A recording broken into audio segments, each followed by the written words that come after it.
Well, hi everyone. Headed south on a rural road in Georgia, and we wanted to ask you a question. Guess I'm full of questions lately. Yeah, I know you guys would probably rather see some really fantastic scenery at some places, and I had actually thought about going up to visit Lookout Mountain in Georgia, but it's I've got a long drive coming up later in the week. I'm gonna have to drive from Atlanta to Tallahassee, Florida for a funeral in the family, and that's gonna kill me for that'll be a nice long drive down and back. So I thought I would take a little easier on myself. Just going to go visit a covered bridge today. But hey, let me ask you this question. Do you watch the news?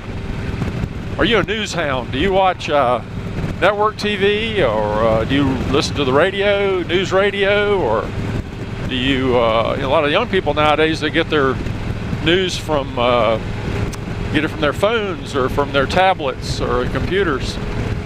I've even seen where some people get their news from, or got it from Jon Stewart on Comedy Central, which I think is kind of interesting. But, you know, there are all kinds of news networks now, all kinds of places you can go. If you want a particular type of news, you can go there and get it now. I used to be a real news hound. When I was working in the background of my computer, when I didn't have a customer, there would almost always be a news feed. I'd try to keep up with what was happening in the world. And when you get into an election year, which we will get into next year here in the United States for president, the news just goes 100% political. And I used to really follow that. To be honest, now that I'm retired, I don't pay any attention to it at all.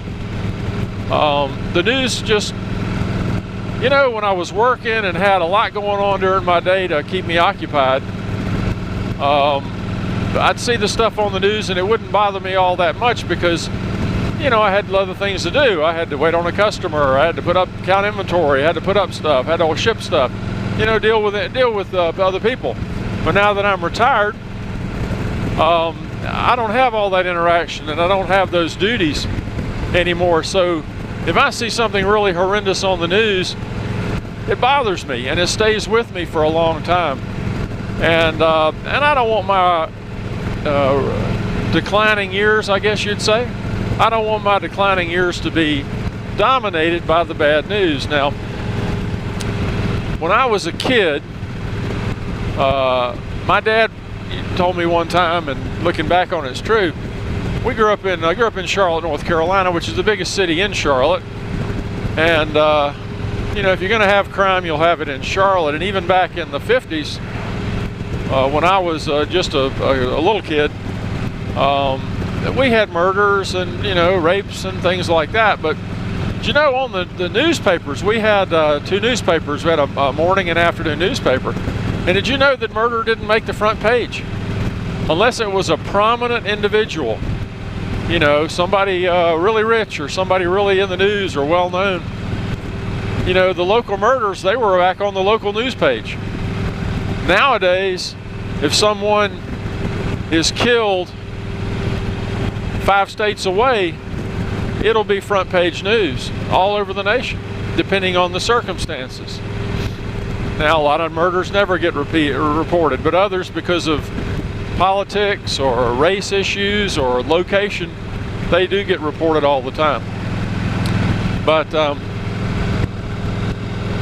you know, if you watch the news long enough, I grew up around TV. You know, I mean, when I started watching TV, first of all, we didn't have one when I was a little kid, and then when we first started getting TVs, they were all black and white, and you know, they were only on part of the time. You know, you younger guys, you don't know of a time when the TV wasn't on 24/7. You know, when I was young enough to stay up that late, you know, what was it? I think on a Friday night, I used to watch a show called Shock Theater, which was all the old black and white monster movies like The Mummy and Frankenstein. You know, the originals would be put on there on this local channel. And they'd last, what, an hour and a half, you know, so about 12:30, TV would go off, the station would sign off for the air, and they would play the national anthem and show a picture of the flag or patriotic fireworks or something like that. And then it would go to a test pattern. And a test pattern is just a circle. You've seen them before. I know you may not know what they are, but you've seen them. It's a circle with lots of little markings on it so that the broadcasters can determine how well the signal is going out. And then after that would be on for just a little while, and there would be a hum to go along with that, by the way, and then they would go to just static. They would kill the signal and you would get nothing but static. And that's just the way it was back then. Well, now, you know, we have the 24/7 news, radio, television, and of course computer. Now, when I find a story in the news that I am interested in, I mean, my wife still watches the news. She works, and she feels like, you know, she works with the public, she travels a lot, and she really wants to know what's going on nationally. She's not so concerned with what's happening locally in the Atlanta area, but she wants to know what's going internationally, because she does fly, and nationally, because she fly like today. I think she's flying to San Diego again today and back, and she'll, you know, she'd like to know what's going on out on the West Coast, whether it's forest fires or riots or elections or whatever it is, you know, whatever it happens to be. She wants to know what's going on. Excuse me. So she does watch it, so I'm exposed to it. I sit there and, you know, I don't get up and leave the room, so, you know, when she switches it over to the news, I'll watch it a little bit. And one thing it's not a caution, it's a little bit of advice from somebody who has seen television for all these years, since I was old enough to know what a TV was. Don't believe what you see without doing the research. If you hear something that just blows your mind, check out another station, or read it, get another newspaper, or turn to a different source of information like the internet, and track down the story and find out whether it's true or not.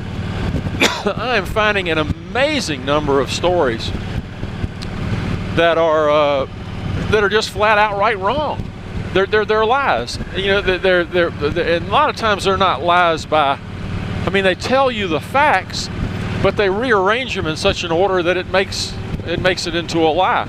It's not what really happened. And so I just urge you, just before you get freaked out when you hear something, check it out, you know. But as for me, I don't really care. I'm going to start paying attention to politics when we get a few months away from the election, which will be about this time next year. And I'll worry about it then. I'm sure the field will be narrowed, and some of the scoundrels will be gone, and maybe we'll have a few more. But you know, you never know what can happen in a year. Oh well, I just thought I'd bring that up. Didn't know if you guys were news hounds or not. I am news hound retired, so I don't mess with it anymore. Thanks guys, take care, bye-bye.